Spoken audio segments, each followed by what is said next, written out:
వీళ్ళు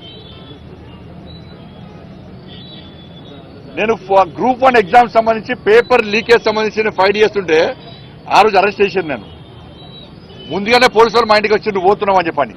నీకెట్లా చేస్తుంటే సమాధానం లేదు. ఇక ఇంతకంటే ఘోరం ఇంకో అసలు విషయం ఏంటంటే, ఇక ఆశ్చర్యకరమైన విషయం ఏంటంటే టీఎస్పీఎస్సీ పేపర్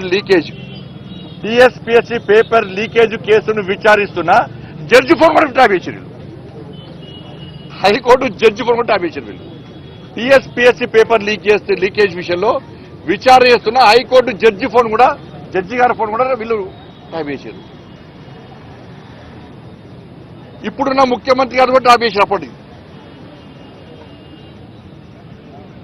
ఇది దీంతో పాటు అనేక లావాదేవీలకు సంబంధించి వీళ్ళు దీన్ని లబ్ధి పొందిన జిల్లా.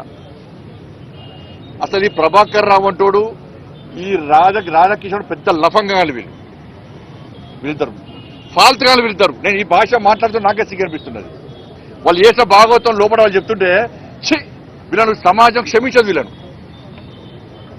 వీళ్ళకు ఉరిశిక్ష చేస్తే ఒక్కసారి చచ్చిపోతారు.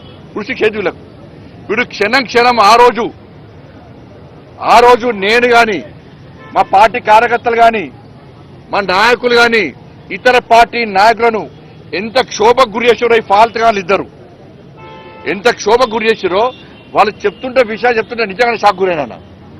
ఆశ్చర్యం అనిపించింది. గింత నీచులా వీళ్ళు, గింత ఫాల్తుగాళ్ళ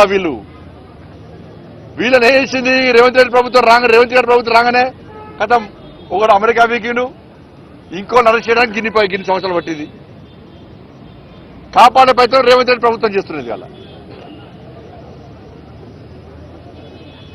ఇవాళ ఈ ఎస్ఐబి ఏం చేసిందంటే, నేను మళ్ళీ చెప్తున్నా, కేవలం ఈ ఫోన్ ట్యాపింగ్ రాజకీయ నాయకుల యొక్క వ్యవహారాలు తెచ్చుకోవడం, వాళ్ళని అడ్డుకునే ప్రయత్నం చేయడం అనుగొక్క ప్రయత్నం చేయడంతో పాటు చాలా మంది వ్యాపారస్తుల ఫోన్ కూడా ట్యాప్ చేసారు. వీళ్ళు వాళ్ళ లావాదేవీలు, వాళ్ళ బిజినెస్ ట్రాన్సాక్షన్స్ కానీ, వాళ్ళ బిజినెస్ సంబంధించి అన్ని రహస్యాలు తెచ్చుకొని ఫోన్ చేసి కేసీఆర్ కొడుకు ఫోన్ చేసి వాళ్ళని బ్లాక్మెయిల్ చేసి వేల కోట్ల రూపాయలు దొబ్బిపోయారంటే గిరే ఫోన్ ట్యాపింగ్ ఎవరిని. ఇలా నేను అడుగుతుంది, ఇలా రేవంత్ రెడ్డి గారి ప్రభుత్వాన్ని